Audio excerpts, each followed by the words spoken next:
Hello, everybody. How's it going? It is Thursday at noon 21, and it is the time. It is a lot of things. It's a crazy news week. It's Pride Month. Happy Pride to everybody. But for me, today is, well, not this specific day, but this month also is kind of a special month because it is video game bonanza. Um, right now we are gearing up for E3, and this has always been kind of like a fun time for me because you get the latest updates on gaming news and consoles and all kinds of stuff. And I'm pretty excited. We have a whole new generation of video game systems, and I really want to see what they're coming out with and what's new. And already it's just been like one day, and already we have like a bunch of trailers. And I just kind of want to talk about that. I kind of want to talk about some of the trailers, but I also want to talk about kind of like my hopes for what I want out of like E3 this year. And I was just in the mood to talk about something pretty fun. It's been crazy this year. I mean, pretty much like it's just been nonstop. But I don't want to depress anybody. I want to make this a fun podcast. So first, right off the bat, I gotta talk about the new Sonic the Hedgehog game, Sonic Frontiers. And they released a trailer. IGN covered it a little bit more in depth, but I only watched the reveal. And I watched it, and I'm like, you know what? This reminds me a lot of Sonic 2006. And hear me out. I'm not calling that a bad thing, but I remember back before the game came out, there was a Game Informer article that showcased the graphics and the things that the game was capable of, how realistic it was, the physics, the day and night cycles, the style of the art, and how much Sonic was next gen. And I think that's exactly what I'm getting vibes from Sonic Frontier. It's next gen, they're really showcasing the levels and the world, and you could just feel that it's like realistic. We haven't seen more than a little peek at enemies. It's been really kind of like hinted at. So we don't really know what the enemy types are going to be, or if Dr. Robotnik is in it.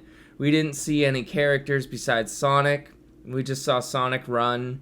And I think it is going to be a Robotnik-less game. I don't think Dr. Robotnik is the bad guy in this game. And I'll tell you why. Because it's called Sonic Frontiers, and it's in a world where everything doesn't look like Sonic.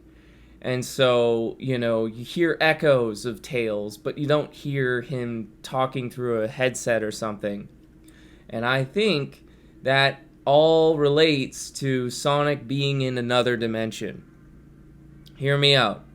I think that what the game is about is Sonic running through trying to solve a mystery of how to get back home.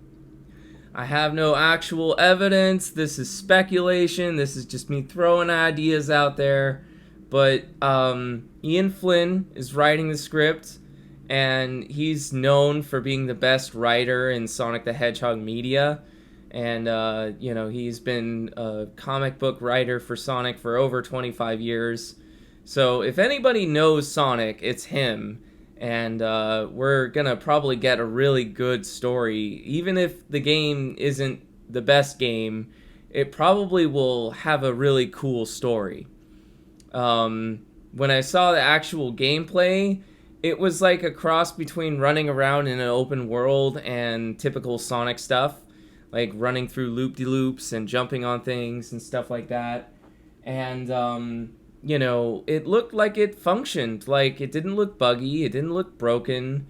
things looked very polished, you know? I mean, we're looking at gameplay, not like a cutscene. So, I think I'm pretty excited. I am a Sonic fan. I have a Tails tattoo. Like, I have investment in the series. I just think that, you know, like anything, it gets overblown. Like, I'm a Star Wars guy, but I wouldn't call myself like in the fandom. It's the same thing with Sonic. It's just like I like the games. Let me put it to you that way. I'm a fan of Sonic. I'm not a Sonic fan. But I'm excited for it, and also this month we're gonna get a collection of Sonic 1 through 3 and Knuckles and Tails will be playable in all of the games. So I can't wait to get that and play as Knuckles in Sonic the Hedgehog 1. I think that's gonna be awesome. It's gonna be really fun. I think I'm pretty sure the same people who are responsible for Sonic Mania were programming the Sonic Origins collection.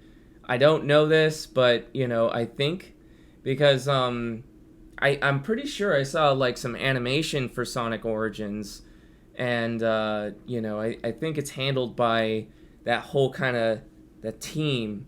I think this is what we're getting Sonic Mania 2 of, and I think that's great. I really liked Sonic Mania, and I think that Sega. Honestly, I think Sega is doing the best they could ever do. I know that might sound like, oh man, Sega sucks, but you have to think about how many people they're trying to appeal to at the same time. They shot themselves in the foot, and then they keep trying to redo that mistake, and it's like they have a million different people who want the different things. So, I feel like Sega gets a bad rap, and overall, I would say that they do a good job. They're not perfect, but I don't think they're a bad company. I think Ubisoft is worse. They release games that have problems, but they try. They feel like they're made with passion instead of just a sequel that came out every year. But that's just my 2 cents on Sonic the Hedgehog media, all that stuff. There's talks about PlayStation. They're dropping PS4 and switching over to PS5 only games. So pretty soon we're not gonna get any new PlayStation 4 games. I know there was a lot of trailers that dropped, but I can't remember any of them off the top of my head. And now we are getting near to the big cons, because we used to have these one big week, just a week of E3, and that went away because of COVID.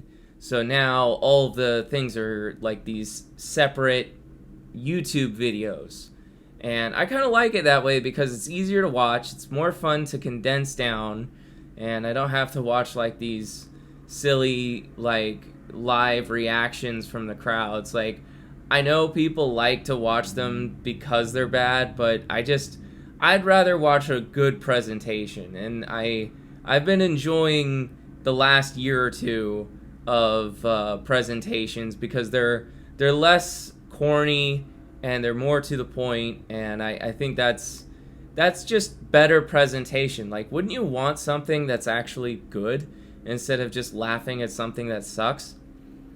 That's kind of a tangent, but my point to that is that we are getting to those big conference videos, and PlayStation calls theirs State of Play, and I think it got delayed, but it is probably going to come out later this summer. And on June 12th, Xbox is doing it's called Xbox and Bethesda id Software Showcase on June 12th. And I am a big Xbox supporter. I've been a big fan during the at launch of Xbox One because of the Kinect. I was really not a fan of the Xbox One, but after Phil Spencer. After Phil Spencer came in, he really rebranded it and made Xbox a household name for me again. So I'm definitely a fan again. I was kind of like left out for a little bit. There was a period where it felt like, you know, the whole Kinect phase was just terrible. But after that, like it got back on track, and I'm really excited for some of their big name development cycles. Like they have a new Perfect Dark game, which I can't wait to see a new Perfect Dark game. That honestly might be my second favorite first-person shooter. I played it before Halo, and it still is one of like the best FPS single-player games I've played. I played a lot of first-person shooters, and it's an N64 game that has just so good levels. It's like I've rebought that game like 50 times. There's a lot of games where I'll like collect and sell, and then I'm like, oh man, I really want to play it again, and I'll just never stop selling it, and I'll buy it again. And Perfect Dark is on Rare Replay, which is great. This is kind of why I lean heavily toward Xbox's stuff, is because, you know, they do have like a brand. Like people say they don't have exclusives, but they kind of do. They have a style, you know. They have a name, and the kind of titles that they go for are very action heavy and very, you know, like action shooters. Sometimes a bit of platforming.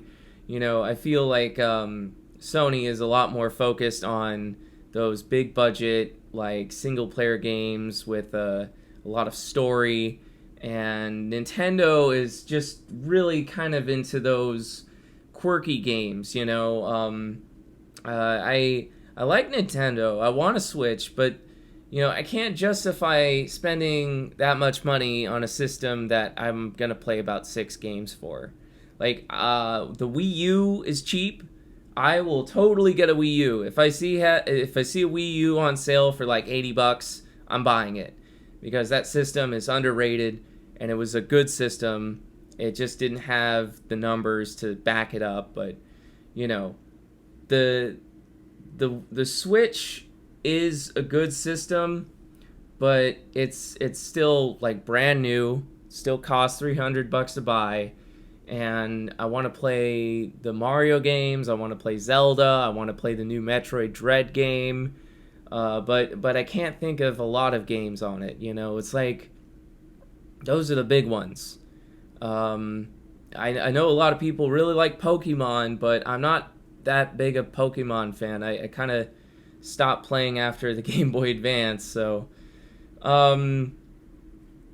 it's a good system, but overall, I would just say I want to blow stuff up. Like, I'm stuck in the whole Halo phase, and, you know, I've talked so much about Halo Infinite. I'm not going to bother you with another one. But, you know, I do want to play more multiplayer of that game.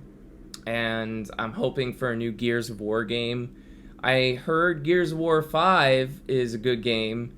I want to play it. It does look better than 4. I was about halfway into Gears of War 4 on hardcore mode. And, you know, the challenge isn't that hard, actually. I felt like, you know, the challenge was okay. It was not, like, very difficult. But it was very, like, boring. Some of the enemies were just generic. Like, they didn't even try. And we got, like a discount version of the Locust in Gears of War 4. And their name is just so boring, too. It's called The Swarm.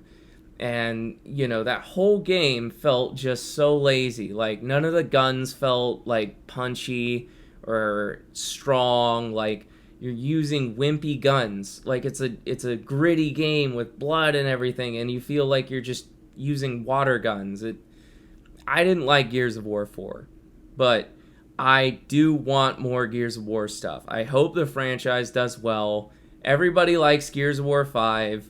I want to play that one. It looked better, had a better story, so I'm still hoping for a new Gears of War game. Perfect. I already talked about Perfect Dark. There is a game called Scorn, and it's been teased for a long time. I think it's been in dev hell, and we got a trailer in the beginning of the Xbox Series XS reveal, and I think we're gonna get more footage of that game. And I really want it because, there's games like Alien Isolation, and all the other Alien games. But then there's games like Axiom Verge that actually take the art from H.R. Geiger and make it all about Geiger's art instead of about the xenomorph that he created for the movie Alien. So, while the xenomorph from the Alien franchise is by H.R. Geiger, I think that Scorn is a lot like a video game representation of his original paintings and posters and stuff like that. So everything is biomechanical and fleshy and disturbing and surreal looking. You can't tell what's machine and you can't tell what's living, and it's very gooey and just very creepy game. Looks slow and kind of like a Clive Barker novel or something like that. I'm excited for that game. I just hope it comes out, and I hope it doesn't have the same problems like Cyberpunk 2077. The kind of problems where they rush the game, they don't have the game out, and it's like everybody's just waiting for it, and they ship it early. Like, I don't know what's happening with that game, but hopefully it's good. We have a Fable game announced, and I want that game to do really well because I really liked Fable 1. I didn't really get into the rest of the games. I played like the first prologue of Fable 2, and it was the same kind of stuff you did in the first game, but I guess I just didn't like the combat. They changed the combat in Fable 2. It was less of a hack and slash and more of like a simplified combat system. So, who knows? I hope it's good.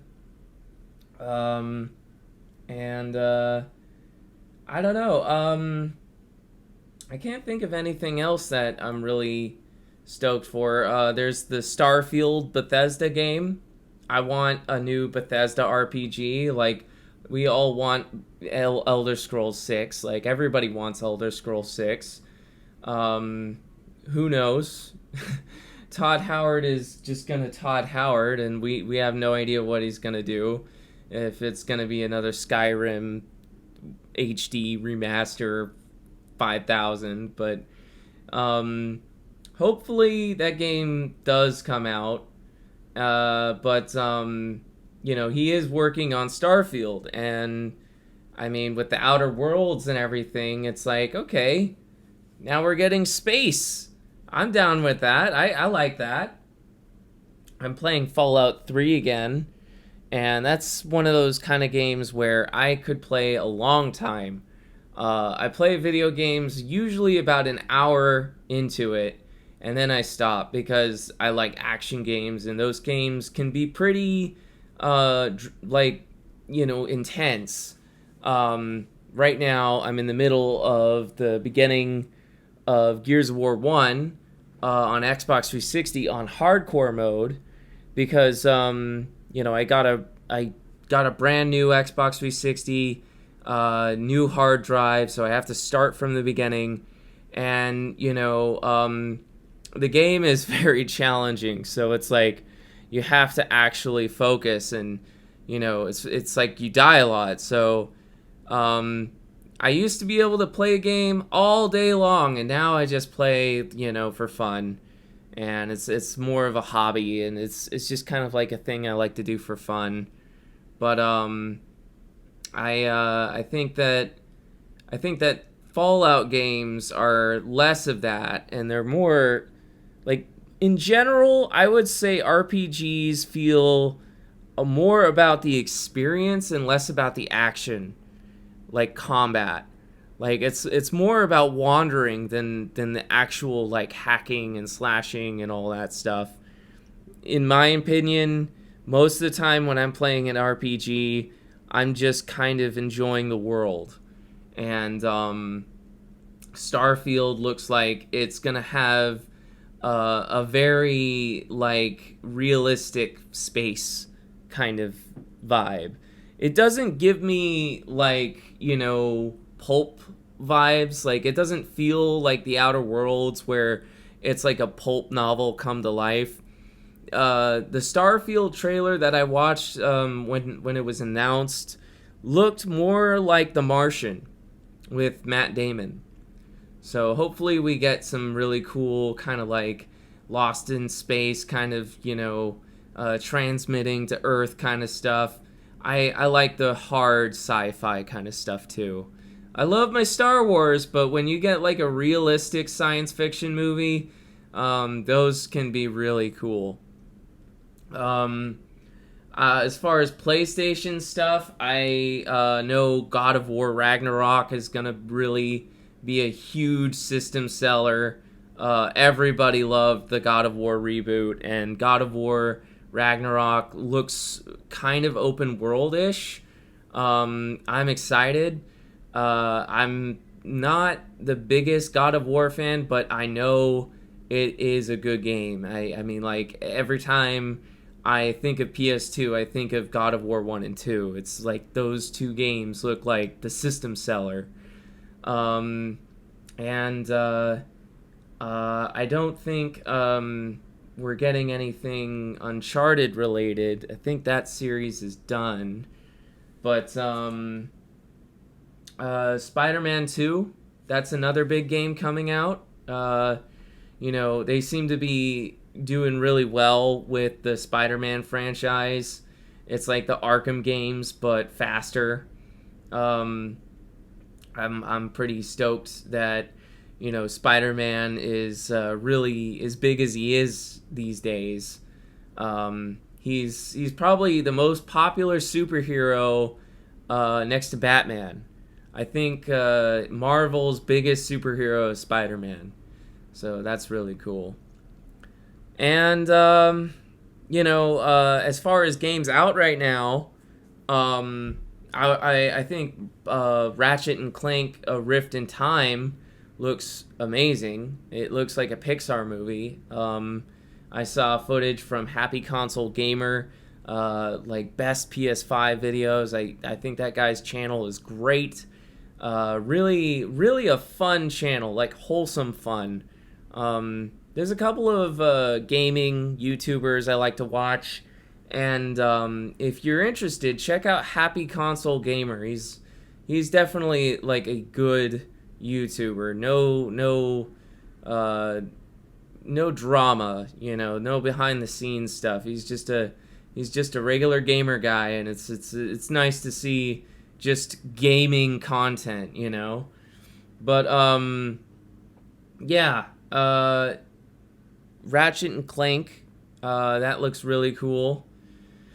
And Horizon Forbidden West, haven't played any of the Horizon games, but I know that game looks breathtaking. Like it really pushes those graphics. Really, it's that next gen title that we all want those big machines to do. And that kind of sums up my kind of like my gaming stuff. I haven't been as big into gaming. It's also been something that I've been kind of out of the loop because of financial reasons. These systems are expensive. I mean, they're scalped. I tried to get a Series X, and they're not available. So you got to get lucky on those online websites to get them brand new without having to pay some guy who's scalping them. So until like systems get back to normal and you could just go to a Target or something and pick them up off the shelf, I'm not gonna end up with one. Probably have to wait a little bit before I like jump into the new systems and stuff. And for now, I just have an original Xbox I've had since I was a kid, and I got a Xbox 360 Slim. I had one from Goodwill that lasted forever, and I had a moment where I just downsized and cleaned my house, did spring cleaning, got rid of my systems, but I rebought an Xbox 360 from Epic Seconds Record Store. I love that place, and got an Xbox Slim, and it's a nice model. I like that they updated it because they added more USB ports and an optical cable, and it's just fast. It's very quiet, but overall, I'd say I'm happy with what I got. I got like the basic games. I got my Halo games. I got my Gears of War games. Got a couple of like Tony Hawk games and stuff. I'm not really a collector. I love collecting retro games. I like the groups I'm in for video games and stuff like that. But overall, I'm kind of a hobbyist, I'd say. I'm not like an enthusiast anymore, but no matter what, I'm definitely gonna be talking about games. I'm definitely gonna be into games, and I'm excited for what's coming next. It's looking like we're finally getting out of the dreaded fatigue, the console fatigue, where we'll just get sequel after sequel after sequel. I am so happy that we don't have like these endless sequels anymore. We're starting to get some new games. We're starting to get some new titles. Things are getting exciting again, and I'm very optimistic about the future of systems and stuff like that. People have a lot of speculation. They're saying like in a certain amount of time, there won't be a need for consoles and everything will be streaming through your TV or something. I think that's like, that's speculation. I still like owning something. So I don't think we're going to have like Game Pass TV yet. And if it does, I think there's still going to be people who will have like a want for consoles. But right now, I think things are going in a better direction than they were last generation, and I'm pretty excited. So I just want to say, everybody, I hope you are doing good. It is a tough year, and just have a good day. So love all you guys. Have a good one. It is Pride Month. Be proud, and I will see you later. Goodbye.